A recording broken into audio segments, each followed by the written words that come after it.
शिव जी के मंदिर में पानी चढ़ाया जाए, जल चढ़ाया जाए तो घर में विद्वत्ता का अनुभव होता है महाराज। गुड़ जोड़ता है।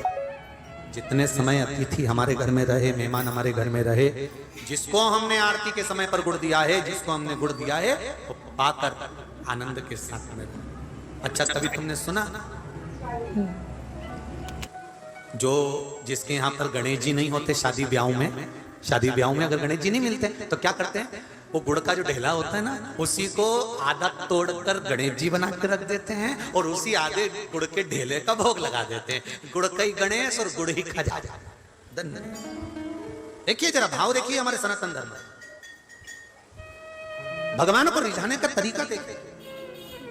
अब कई लोग कहते हैं ये गुड़ से क्या होता है, ये मूंग से क्या होता है, ये धने से क्या होता है, चावल से क्या होता है, बेलपत्र से क्या होता है।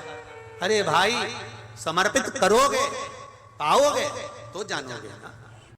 भगवान शंकर ने जब लक्ष्मी जी का विवाह भगवान विष्णु के साथ कराया था, तब लक्ष्मी जी ने धन्यवाद दिया था शिव जी को, आप मुझे आदेश दो कि मैं आपकी सेवा क्या करूं। शंकर भगवान ने कहा मुझे सेवा की जरूरत नहीं है। लक्ष्मी जी कहती है नहीं, आपने मुझे नारायण से मिलवा दिया, कुछ तो कहिए प्रभु। शंकर भगवान ने कहा जब प्रदोष काल हो, शाम का समय हो, उस समय पर बेलपत्री, पीपल और आंवले के नीचे लक्ष्मी तो कुछ देर के लिए विराजमान हो जाना।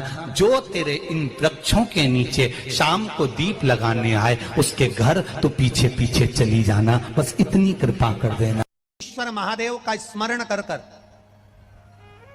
जिसके कंठ में, गले में, शरीर में बड़ा रोग हो जाता है, बहुत बड़ा कोई रोग हो गया, जैसे सहज भाषा में कहें कोई बहुत बड़ी बीमारी, बहुत बड़ा रोग, बहुत बड़ी अगर बीमारी, बहुत बड़ा रोग शरीर में हो गया, कोई लीवर, कोई किडनी, कोई कैंसर जैसा भी रोग हो गया, तो शिव महापुराण की कथा कहती है एक दुर्वा, कितनी दुर्वा, एक दुर्वा, एक बेलपत्र नंदीश्वर महादेव के नाम से शंकर जी को समर्पित कर दो। पहले दुर्वा चढ़ा दो।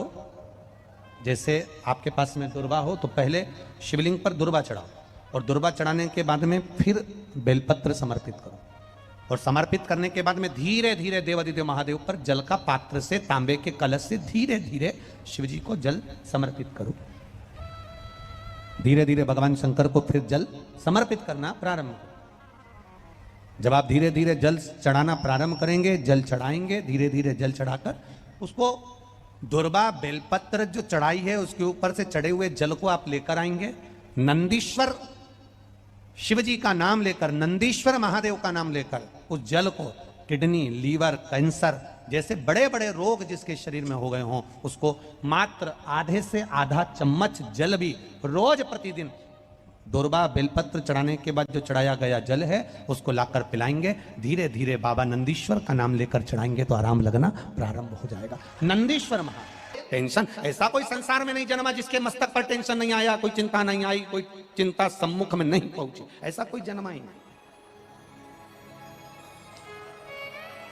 आ गया थोड़ी परेशानी, आ गया थोड़ा कष्ट, एक शमी का पुष्प सम्मुख रखकर महामृत्युंजय मंत्र का अनुष्ठान कर कर, और यदि आप नहीं कर सकते हो, आपको लग रहा है कि मेरे दुख की घड़ी चल रही है, समस्या की घड़ी चल रही है, बहुत रोग चल रहा है, बहुत बीमारी चल रही है, बहुत कष्ट चल रहा है, उस समय पर आप अगर नहीं कर सकते हो तो जो आपके प्रिय, आपके स्नेही, आपसे मिलने वाले जो ब्राह्मण देवता, जो भू देवता हो, उनके चरणों में जाकर नमन कर कर, प्रार्थना कर कर, उनसे विनय कर कर कह सकते हो महाराज जी बहुत टेंशन का जीवन चल रहा है, बहुत कष्टमय जिंदगी चल रही है, आप कृपा करो मेरे लिए एक बार महामृत्युंजय का अनुष्ठान शमी का पुष्प रखकर कर दीजिए। बाबा ब्राह्मण देवता, मुझे विश्वास है कि मेरा भोलेनाथ मेरा हाथ पकड़ लेगा और मुझे इस भवसागर से पार उतार देगा। एक शमी के पुष्प में वो बल होता है, एक शमी के पुष्प में वो भाव होता है, एक शमी के पुष्प में वो आनंद होता है कि महामृत्युंजय के अनुष्ठान का, महामृत्युंजय मंत्र के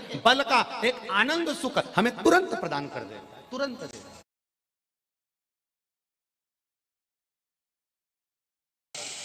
ये बेलपत्र है,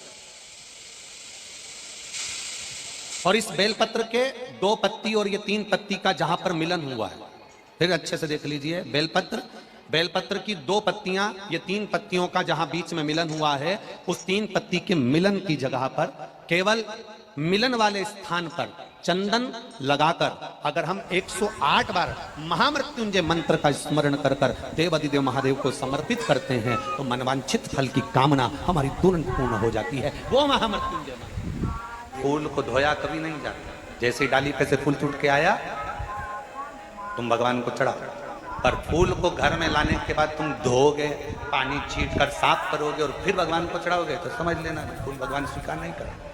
फालतू की बात। जैसा मंदिर की दरवाजे की चौखट पर भगवान शंकर को जल चढ़ाने के बाद जब आप लौट कर आ रहे हैं और उनकी चौखट पर आपने हाथ फेर कर अपने मस्तिष्क पर उस रच को लगाया है, वो मालूम पड़े मन रह गया बेकार और सोचो कि भगवान कर ले स्वीकार, ये कभी नहीं हो सकता।